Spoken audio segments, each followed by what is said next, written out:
Hi, I'm Dr. Tracey Marks, a psychiatrist, and I make mental health education videos. Today, I'm talking about 2 reasons among many that you may be overworked and exhausted. The first reason may be your personality tendencies, and the second may be not setting firm boundaries. Obsessive-compulsive personality disorder is one of the anxious personalities that's actually one of the most common, but it's not studied or talked about nearly as much as the more dramatic personality presentations like narcissistic and borderline. OCPD and obsessive-compulsive disorder share some similarities, especially when it comes to engaging in behaviors that are driven by anxiety. But OCD can be a very disruptive disorder, especially if it's severe, whereas OCPD can cause you problems, but not nearly to the severity level of OCD.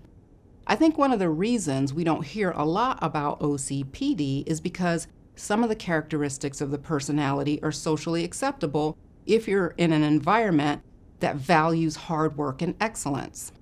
I talk about the criteria for OCPD in this video. But as a quick reminder, here are 8 characteristics: rigidity and stubbornness, stinginess, hoarding, perfectionism, fixation with details, reluctance to delegate, excessive work and productivity, and strict moral standards. Out of these 8, 5 of them directly relate to a tendency to overwork. So let's look at them individually. First, rigidity and stubbornness. The rigidity with OCPD manifests as an overfocus on having things just so. So for you, the process is more important than the outcome. You can become obsessed with having all of the T's crossed and all of the I's dotted before you consider the assignment complete. And this makes you super thorough, but it doesn't make you a great team player because your rigidity makes you not accept other people's input. You have a really hard time compromising. Next is perfectionism. I talk in detail about the facets of perfectionism in this video. OCPD is one of the many contexts where we see perfectionism. And in this setting of overworking, you're over-concerned with making mistakes and you second-guess your decisions. So how do you handle this? You restart and redo things until you get them right. You may not complete all of the tasks because of all this extra effort that you put in. And here's where the exhaustion and burnout come in. You can get so consumed with your work or school project that you neglect your personal obligations or even your self-care. Next is fixation with details. You've probably heard the saying, you can't see the forest for the trees. A person with OCPD gets lost among the trees. For any activity, you over-focused on rules, minor details, and proper procedures to the extent that you forget the purpose of the activity. And you take extreme care in all you do with your attention to detail and repeated checks for errors. People around you who are impatient don't faze you or make you skim over the details. You just keep going. Next is reluctance to delegate. It's hard for you to pass off things to others because you don't believe someone else can do the same quality work you can. If you're falling behind schedule, you would rather turn in something late than get help from someone who may not do things the way that you think that they should be done. If you do give someone a task, you need to give them specific instructions on the one correct way to do it. And you don't welcome any deviations from your instructions. The last characteristic that relates to overworking is excessive work productivity. You're not working hard because of a financial need. Instead, you overwork because you place a high value on maximum productivity to the detriment of friendships and leisure activities. You find it very hard to take time off despite pressure from friends or family. And downtime feels like a waste of time and makes you anxious. And this hard-driving work ethic spills over into your everyday life, activities like doing house chores or recreational activities. And something that's supposed to be light and fun can become a competitive challenge for you. So these are the characteristics of obsessive-compulsive personality disorder that can be a driving force for overwork and burnout. And even though it's your nature to be meticulous and hard driving, your nature doesn't safeguard you from the negative consequences of working that hard. In fact, It's not as though the hard work is fun for you, it's necessary. You don't see how it could be done any other way. A second reason you may be exhausted and burned out is failing to set personal boundaries. Healthy boundaries are an essential part of your self-care, and some people can feel guilty for putting themselves first. You can feel like you should be spending your time and energy helping others or accommodating people's requests. But you can't pour from an empty cup. If you spend all of your emotional, physical, and time resources on others, you will feel depleted, stressed, and frustrated. And those emotions can lead to anger, depression, or social withdrawal. You can go from one extreme of giving too much of yourself to the other extreme of withholding. Self-care means having limits in place and listening to your mind and body when you're pushing yourself too far, especially when it comes to working or taking care of other people's needs. And this is important because you can get run down from doing too much in your personal life on top of your work life. There are several types of boundaries. I'm going to mention these 4 that I think have the greatest impact on your personal and professional work. They are physical boundaries, intellectual boundaries, emotional boundaries, and time-energy boundaries. So first, physical boundaries. Physical boundaries define your personal space, your physical needs, and your need for intimacy and privacy. If you have loose personal boundaries, you may struggle telling someone to give you space, or you may accept a hug when you don't really want to be that close. You may also be reluctant to speak up when your needs aren't being met, fearing that you'll inconvenience someone or disappoint them.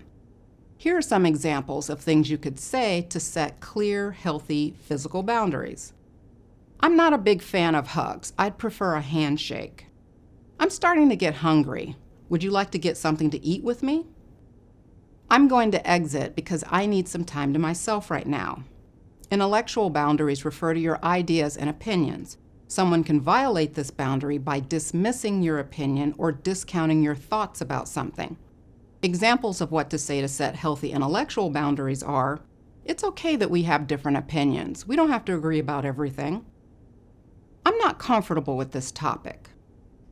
This isn't the right time to talk about this, but we can discuss it another time. Emotional boundaries mean recognizing that all people have their own thoughts and feelings. When establishing healthy boundaries, you realize that your feelings are separate from others and you aren't responsible for other people's feelings. Emotional boundaries also include knowing when to share how you feel and when it's too much too soon. Someone can violate this boundary by criticizing, belittling, or invalidating your feelings. Here are some examples of what to say to set healthy emotional boundaries. Even if it's not your intention, when you say things like that, it hurts my feelings. I'm having a really hard day today, and I need to talk to someone. Would you be available to listen? With this statement, you're asking for what you want and need instead of waiting for people to notice that you need support. And then the last statement is, I would love to talk to you about these personal issues in your life, but at the moment, I can't give you proper attention. Can we pick this up again tomorrow? You could say this if someone is overwhelming you with emotionally charged information. You may feel like you have to listen, but if it's too much for you, you can tactfully bow out, but tell them it's because you aren't able to give them enough attention. It's you, not them. And this spares the person from feeling ashamed for opening up too much. Time and energy boundaries refer to how you delegate your time. And this personal boundary is easy to breach, especially if you don't want to disappoint people. For example, as an employee, you could always be asked to take on extra responsibility without extra compensation. And some people with loose personal boundaries may continue accepting the workload without saying anything. Now, I realize this gets tricky when you're talking about work or school where authority figures are asking things of you and you don't want to lose your job. But it may be a wrong assumption that your boss will fire you if you don't do the extra work. If no one ever gets pushback from you, they will assume that you can handle all of the work that they give you. And pushing back doesn't have to mean you say, no, I refuse to do it. You could tactfully say something like, I'm still working on this other project, and that takes up quite a bit of my time, but if you want me to also take on this one, You'll probably need to extend the deadline on it unless you want me to drop these other projects. With that kind of statement, you're letting your superior know that your work capacity is full. But if they want you to take on this other thing, they need to expect that it's not going to get done as fast as they think it will. And the only way they're going to know that is if you communicate it to them. Otherwise, if you just say yes and you spend your late nights fitting in all the work, they're going to think that you're capable of doing all that extra work. Why? Because you're showing them that you're capable of doing the work as long as you can just work all evening. Another thing to remember about setting time boundaries is it's essential that you have downtime and not feel obligated to fill every open time slot on your schedule. For example, let's say on a Saturday afternoon, I have something that ends at 2 p.m. and then something else that starts at 6 p.m. Now, that's already a busy day for me, but my friend says, "Oh, you've got 2 to 6 free, so can you do this thing that starts at 4? And my answer is, no, I can't. I don't want my day to be back to back like that. So 4 p.m. is not free because it's me time, and I'll have to allow myself to spend that time doing something very leisure, like watching Netflix, instead of helping someone do something. And I'll have to work on not feeling guilty about not helping someone do something." So there we have it. Overworking and exhaustion because of your personality tendency or because you don't set personal boundaries. Check out this video that I did talking more in depth about having loose emotional boundaries causing you to be an emotional sponge, and this video talking more in depth about perfectionism. Thanks for watching. See you next time.